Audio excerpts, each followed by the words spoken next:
Olá, o programa de hoje é sobre o novo Código Florestal.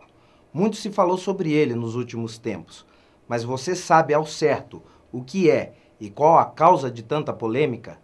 A Lei número 4.771, de 15 de setembro de 65, institui o primeiro Código Florestal, que trata das florestas em território brasileiro e demais formas de vegetação. Define a Amazônia Legal, os direitos de propriedade e restrições de uso para algumas regiões que compreendem essas formações vegetais e os critérios para a supressão e exploração da vegetação nativa. O grande objetivo do Código Florestal foi o de regularizar o uso das diferentes formas de vegetação no Brasil. Para isso, foi criada uma série de regras e também áreas especiais a serem preservadas. O fato é que essa lei sempre foi motivo de muitas polêmicas entre os ambientalistas e os ruralistas. Desde que entrou em vigor em 65, vem sofrendo modificações através de leis e medidas provisórias. Isso porque o Código trata principalmente da questão da agricultura, e é justamente aí onde surgem as maiores discussões. O deputado Aldo Rebelo, relator do projeto do novo Código, sugeriu algumas reformulações. As mudanças propostas intensificaram a polêmica em torno do assunto.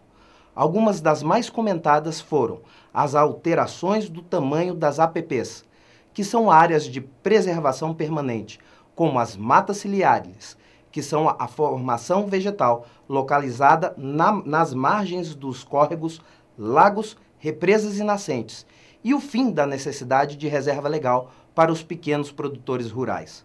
O grande número de divergências, principalmente sobre a diminuição da percentual de terras que devem ficar intactas e de uma eventual isenção de multas ambientais aos proprietários de áreas desmatadas ilegalmente, além da região amazônica, foram os maiores pontos de conflitos. De um modo geral, os ruralistas e os fazendeiros são a favor das alterações, porque com o novo Código Florestal, novas áreas ficarão disponíveis para o uso. Como o Código Florestal brasileiro é um dos mais rígidos do mundo, para este grupo, o grande argumento é que a flexibilização seria boa para trazer mais lucros, mais produção de alimentos para o país. Já os ambientalistas e uma boa parte dos profissionais da área ambiental são contra a reformulação. Para esse grupo, é realmente necessário que o código seja rígido, devido à grande riqueza ambiental do Brasil. A maioria das pessoas que são contra temem que, com a aprovação da proposta, muita vegetação e biodiversidade sejam perdidas por causa da busca dos fazendeiros por lucro. O ideal seria um consenso, mas para isso precisaríamos de mais discussões em torno do assunto. Mas o que muito se viu na imprensa, como sempre, foi a cobertura das brigas, das discussões e das polêmicas e pouco foco no entendimento do que realmente é, dos pontos positivos e negativos. De fato, o Brasil deveria ter uma política para incentivar a recuperação das áreas que já foram degradadas, fazer melhor uso das já abertas, além de fazer uso das florestas de uma maneira mais sustentável. De fato, o código é muito antigo, de quando não se falava em mudanças climáticas, não existiam unidades de conservação e áreas protegidas, e poucas terras indígenas eram reconhecidas.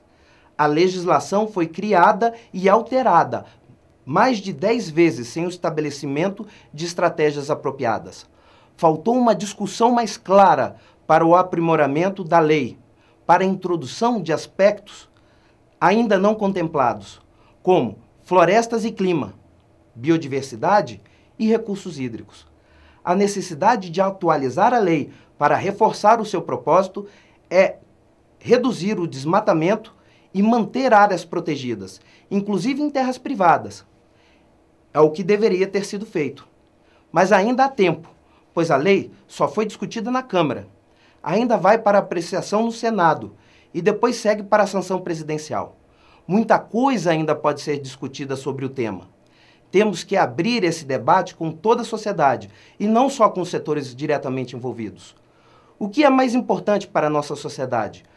Uma produção sustentável ou simplesmente uma produção em larga escala, sem se preocupar com as questões ambientais? Mande a sua opinião sobre o assunto. Essa é uma discussão que todos nós temos que participar. Nos encontramos aqui em nosso próximo programa. Até lá!